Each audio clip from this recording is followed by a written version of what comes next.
Баланын канаты деген темада. Силер билесиңер да китепте. Бир карагыла дегеле балдар. Тема өзү айтып тургандай бүгүнкү сөз жалаң балдар китеп тууралуу болмокчу. Негизинен эле ички акыл ой, маданиятты калыптандыруу китеп аркылуу ишке ашырылат.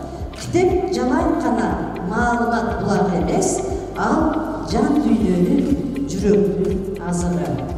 Бул балдар негизи бул күндүн жаралышынын өзгөчө чоң мааниси бар. Эмесе бул биздин Ханс Кристиан Андерсен сыяктуу болгон өзүбүздүн да кыргыз акын жазуучуларыбыз көп эсеп. Жолго бөлөктөр жакшы келе, алар достукка чыдайт экен, туурабы?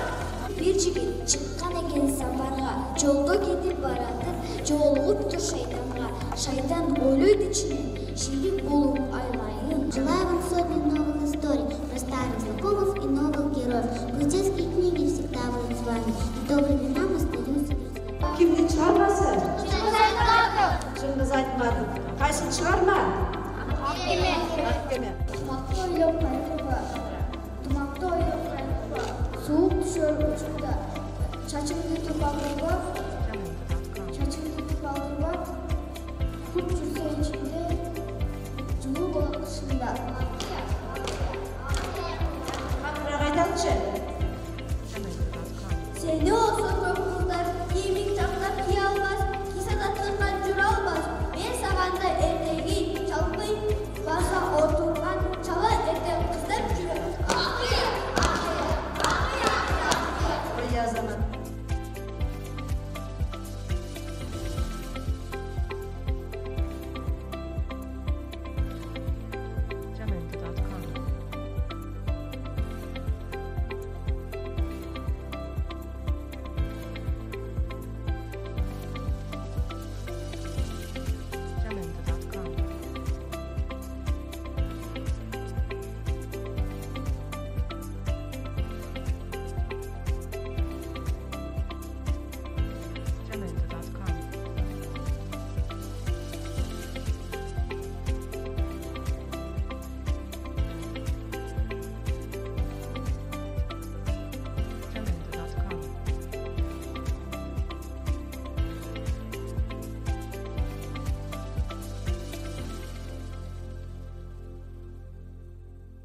Jamendo.